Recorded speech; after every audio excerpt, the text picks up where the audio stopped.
Greetings! I'm the Black Knight, leader of Base and System Services, a gaming clan and gaming community, which can be found at www.baseandsystemservices.com. I'm speaking to you today as I kick off my vlog. Today I'm introducing an actual vlog to my YouTube channel, rather than be strictly machinima or other game footage kind of stuff like we've shown before. Now I'm going to actually have a segment, or some segments, where I actually speak to you, the viewer. Since I often play Team Fortress 2, and since there is always so much changing in Team Fortress 2, as Valve is constantly updating the game and adding new weapons and new game modes, I decided that though it'll be part of the vlog, that game needed its own segment. And I had to think for a while about what I would name such a segment. And it didn't take me too long to really come up with a name that I thought really fit perfectly.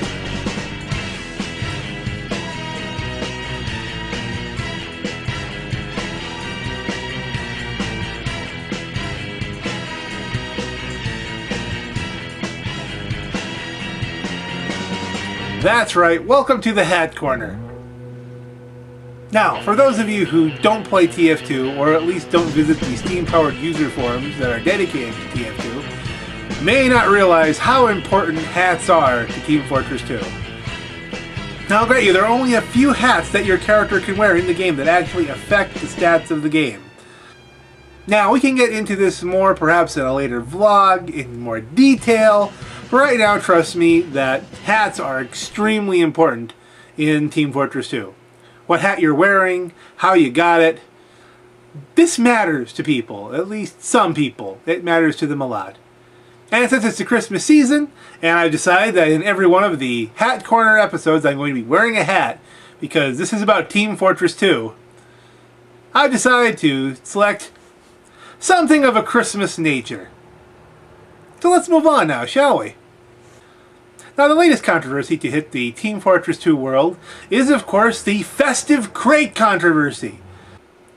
To those of you who don't know TF2, you may not know that there is a random drop system in TF2, where items randomly appear for you to have in your inventory. And you can keep them, or craft them into other things, or you can trade them. One of the more controversial items is, of course, the crate. If you get a crate, it may have one of any number of things inside the crate, but you can only open the crate if you purchase a $2.50 key from Valve. Now, the crates don't count against your drop maximum. You can only get so many drops a week, but the crates don't count against that. And you can just delete the crates if you... Delete the cakes? This isn't Portal. You can just delete the crates if you don't want them. Still, there's an unending number of people screaming for free keys. This got a little worse about a week and a half ago when Festive Crates started to drop, and everyone started to hope that perhaps these crates would be gifts from Valve that could only be opened on Christmas Day by a magic key that you would get from Valve that would be what we call free. This turned out not to be the case.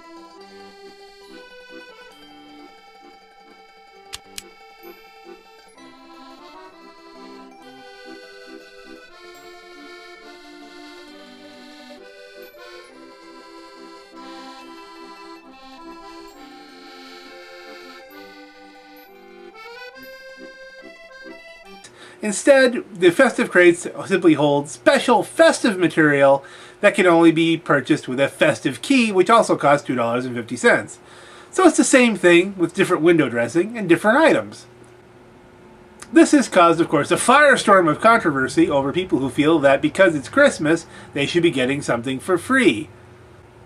Well, remembering that all the free content that Valve has produced, well, someone had to create that. Perhaps these programmers could use a Christmas bonus as well, and something's got to cover their salaries.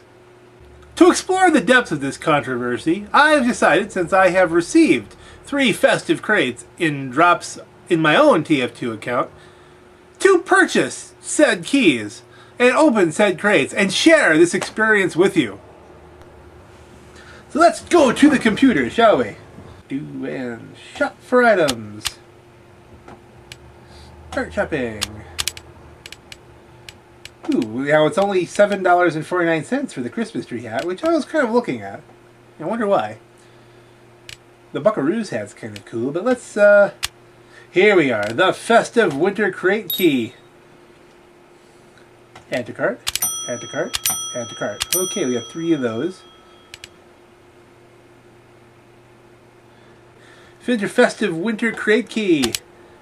Festive Winter Crate Key. Hey, and we got the Man Company cap. Because this is my first transaction at the Man Company store, we now have the cap, which is just great. And another Festive Crate Key. That's interesting the way that works. Okay, so let us go, let's close here. Manage items. Go to the backpack. Now we click this. Use with. Let's see, which crate should we go with? Let's do them in order. Oh, let's do the middle one. Yay. Sure you want to open this crate? Yep, I'm sure. Uncrating your loot. Let's see what we got. The candy cane. Well, now, you know, the candy cane was an incredible item to get a few days ago when it was only available through the drops in the crates. If you didn't get the crate and open it up, you couldn't get a candy cane. Of course, now they've made it a craftable item, and I already have a candy cane. So I spent $2.50 on something I already have. Yay. Okay, let's try another one. Let's see. Maybe somebody, one of the guys will like that one. Let's try this. Festive Winter Key, use with, and we'll try that one. Yep, I'm sure. I'm so sure. It's just silly. I'm creating your loot. Ooh, the Detective No-Ear hat. Okay, cool. So I got a hat out of the deal, which I believe that hat's at least $7. So now I'm at least on par with what I would have gotten otherwise. So very good. So I've got the Detective No-Ear hat. Ha ha ha.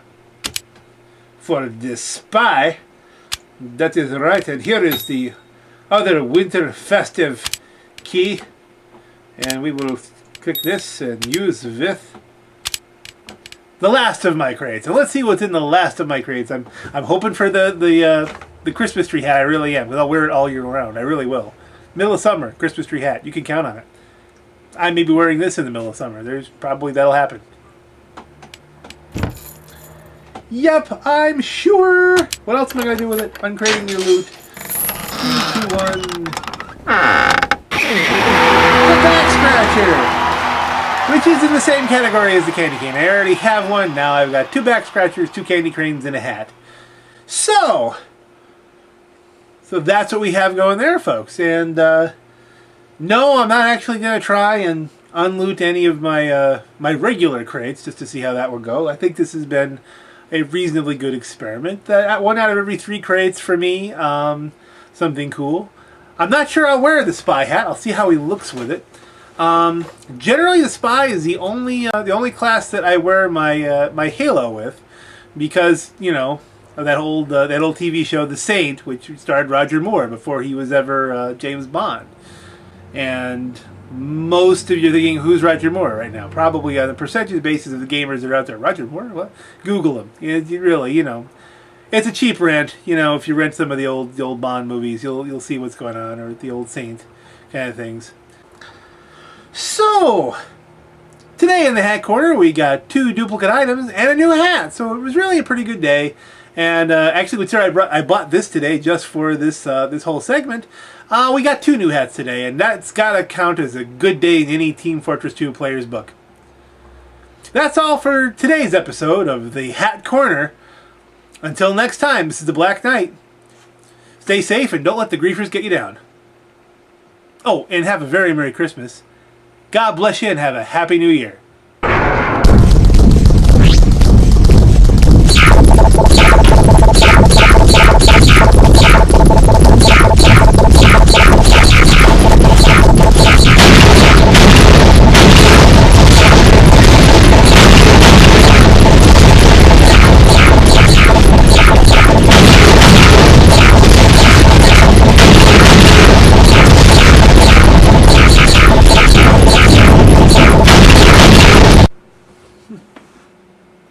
I just realized my ship is blowing up. Why is that?